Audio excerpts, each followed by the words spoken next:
दोस्तों अभी तक अगर आपने मामल बोनसाई चैनल को सब्सक्राइब नहीं किया है तो इस लाल बटन को दबाकर चैनल को सब्सक्राइब कीजिए और ये घंटी का बटन दबाएं ताकि जैसे ही मैं नया वीडियो डालूं आपको मैसेज मिल जाए। नमस्कार दोस्तों, मैं विजय सैनी आपका मामल बोनसाई में फिर से स्वागत करता हूं।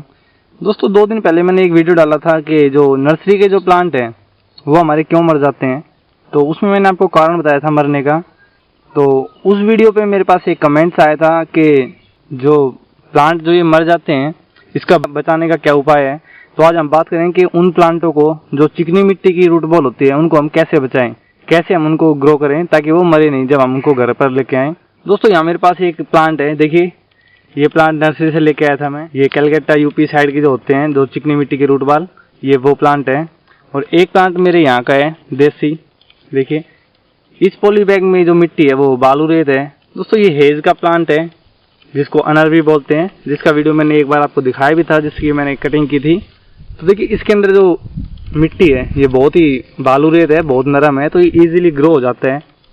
इसको अगर आप क्यारी बनाकर भी नहीं रखेंगे तो भी अच्छे से ग्रो करेगा। मेरे पास ये कुछ प्लांट्स है, मैंने इनको ऐसे ही रख रखा है बिना मिट्टी में दबाई।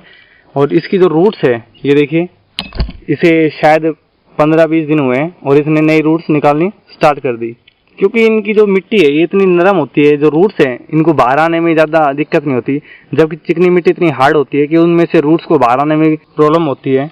देखिए मैंने नर्सरी वाले की तरह क्यारी बना के प्लांटों को नहीं रखा, सिर्फ ऐसे ही नॉर्मली रखा हुआ है। मैं आपको दिखाता हूँ, कुछ प्लांट्स मैंने ऐसे रखे हुए हैं। मैं ये थोड़े दिन बाद लगाऊंगा, अभी जो खेत है उसके चारों तरफ का जो काम है वो पूरा नहीं हुआ, यानी कि इनकी प्रोटेक्शन अच्छे से नहीं हो पाई है, मैं फिर इनको लगाऊंगा। तो देखिए ये मैंने इनको क्यारी में नहीं लगा रखा, सिर्फ ऐसे रखे हैं और इनको 15 से 20 दिन लगभग हो गए हैं, ये ऐसे ही रखे हैं। और इनमें मैं वाटरिंग जब ऊपर से करता हूँ तो ईजिली सब पूरी पॉली बैग में वाटरिंग हो जाती है, क्योंकि जो मिट्टी है ये बालू रेत है। देखिए ये बिल्कुल इतनी ऐसी है जैसे हम इसमें पानी डालेंगे ये पूरी सोख लेगी पानी को। तो ऐसी मिट्टी का अगर प्लांट आप लेके आते हैं नर्सरी में तो उसको आप बिना उसकी रूट बॉल तोड़े उसको इजीली ग्रो कर सकते हैं, वो प्लांट आपका मरेगा नहीं। अब हम बात करते हैं जो चिकनी मिट्टी का जो प्लांट है उसको हम कैसे लगाएं कि वो मरे नहीं। ओके दोस्तों, तो ये वो प्लांट है। देखिए इसमें क्या होता है, मैंने आपको लास्ट वीडियो में बताया था कि जब प्लांट वो लेकर आते हैं उसको क्या दोबारा दूसरी पॉली बैग में शिफ्ट करते हैं। तो जब दूसरी पॉली बैग में वो शिफ्ट करते हैं तब उसमें जो मिट्टी यहाँ की है वो लगा देते हैं नर्सरी वाले, लेकिन इसका जो मेन रूट बॉल है वो चिकनी मिट्टी का ही होता है, जिसकी वजह से प्लांट की जो ग्रोथ है वो इतनी नहीं हो पाती। देखिए क्योंकि हम उसको पोट में लगा देते हैं और पोट में लगाने के बाद क्या होगा, प्लांट का जो रूट सिस्टम है वो अच्छे से डेवलप नहीं हो पाता। अब क्वेश्चन ये आता है कि नर्सरी वालों के पास कैसे ग्रो जाता है। तो जैसे कि मैंने आपको बताया नर्सरी वाले इसको बेड में लगा के रखते हैं, इसलिए तो चलिए इसको मैं अब बताता हूँ आपको कैसे रिपोर्ट करें। सबसे पहले पॉली बैग को आप केयरफुली रिमूव कर लें। देखिए जो ऊपर की मिट्टी थी वो हटने के बाद आपको दिख जाएगी। जब हम ऊपर की मिट्टी हटाएंगे तो उसके बाद आपको ये देखिए ब्लैक मिट्टी दिख रही होगी चिकनी, ये इसका मेन रूट बॉल है। तो इसको हम केयरफुली निकाल लेंगे। अगर इस तरह से आपकी जो रूट बॉल ना निकले तो आप पॉली बैग को किसी चीज़ से काट लें।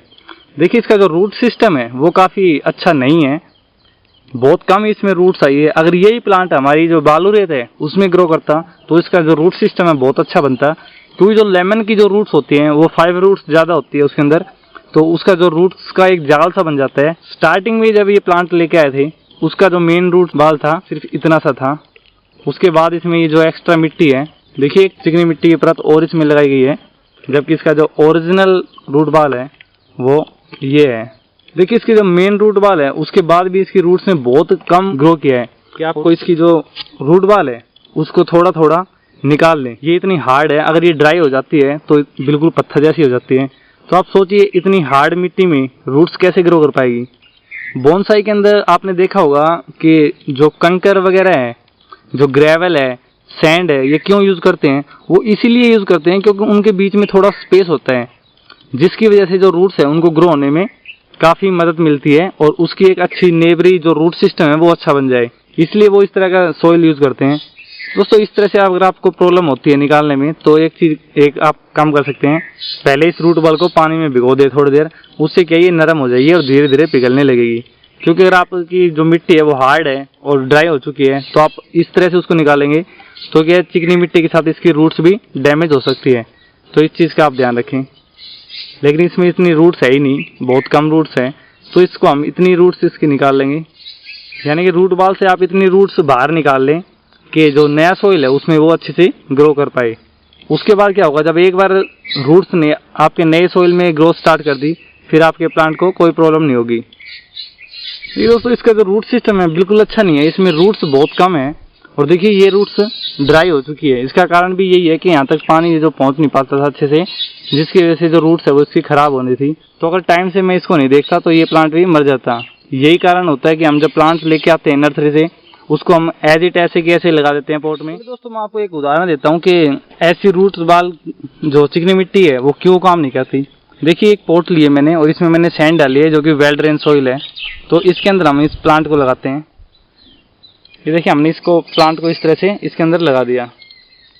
मोस्टली सभी लोग ऐसे ही करते हैं, प्लांट को एज इट ले जाके ऐसे के ऐसे ही लगा देते हैं। अब होगा क्या, जैसे हम इसमें वाटरिंग करेंगे, देखिए हमने इसमें पानी डाल दिया और जो पानी है वो नीचे ड्रेनिंग होल से निकल भी जाएगा। जब ड्रेनिंग होल से पानी निकलने लगेगा हम उसको वाटरिंग को बंद कर देंगे। हम ये सोचेंगे कि पानी जो वाटरिंग है वो पूरी हो गई क्योंकि नीचे से ड्रेनिंग होल से पानी चला गया है। ये देखिए दोस्तों जो ड्रेनिंग होल है उससे पानी जो है वो बाहर आने लगा है, इसमें हम ये समझेंगे कि जो पानी है वाटरिंग है वो कंप्लीट हो गई है। लेकिन रियल में क्या होता है, जो पानी है वो सिर्फ जो सैंड है उसको उसने अच्छे से पानी को भिगो दिया है, लेकिन जो इसकी रूट बाल है वो इतनी जल्दी पानी को नहीं सोख पाती, क्योंकि अब हमने इसकी रूट बाल को तोड़ दिया है। तो उसकी वजह से क्या है, देखिए दोस्तों जो रूट्स हमने बाहर निकाली थी, ये देखिए ये रूट हमने बाहर निकाली थी, तो ये क्या है इस सैंड के अंदर इस तरह से आ गई है। इससे क्या होगा, इस रूट्स को इससे नमी मिलती रहेगी। लेकिन अगर हम इसको बगैर तोड़े इसको इसके अंदर लगाते तो वो क्या है, मिट्टी यहाँ से बंद रखती इसको, रूट्स अगर एक भी बाहर नहीं होती तो पानी सारा बिना रूट्स को टच किए नीचे से निकल जाता और प्लांट को हमारे पानी अच्छे से नहीं मिल पाता और धीरे धीरे जो प्लांट है वो मर जाता। लेकिन इसकी रूट बाल तोड़ने से क्या हुआ, इसकी जो रूट्स है देखिए जो थोड़ी थोड़ी रूट्स इसकी बाहर आ गई है, वो जो सोइल हमने नया डाला है उसमें अच्छे से डेवलप हो जाएगी। ये देखिए, तो इस तरह से आप जब चिकनी मिट्टी का प्लांट लगाएं तो उसकी जो रूट्स है वो थोड़ी थोड़ी आप बाहर निकाल लें। मैं ये नहीं कहता कि पूरा आप रूट बाल डैमेज करें, क्योंकि आपका अगर एक्सपीरियंस कम है गार्डनिंग के अंदर, आप फर्स्ट टाइम ऐसे कर रहे हैं, तो उसकी सिर्फ इतना रूट बाल निकालें कि इसकी जो थोड़ी थोड़ी जो रूट्स है वो बाहर आ जाए। इस तरह से इसकी जब रूट्स थोड़ी थोड़ी बाहर आ जाए चारों तरफ की और नीचे की, तब आप उसको प्लांट कर सकते हैं। उसके बाद आपको सिंपली क्या करना है, पॉट के अंदर इसको इस तरह से लगा देना है और उसके बाद कवर कर दें मिट्टी से।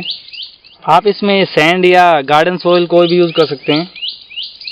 अब जो हमारा प्लांट है ये अच्छे से ग्रो करेगा क्योंकि इसकी रूट्स को अच्छे से पानी मिलेगा। अब इसकी रूट्स जो है वो नए सॉइल में बहुत जल्दी ग्रो करेगी और प्लांट की जो ग्रोथ है वो भी जल्दी होगी। अगर आपको वीडियो अच्छा लगे तो दोस्तों शेयर कीजिए ताकि आपके दोस्तों को भी इससे हेल्प मिले और उनके प्लांट भी मरने से बच जाए। ओके दोस्तों, नेक्स्ट वीडियो में फिर मिलेंगे, तब तक के लिए नमस्कार, शुक्रिया।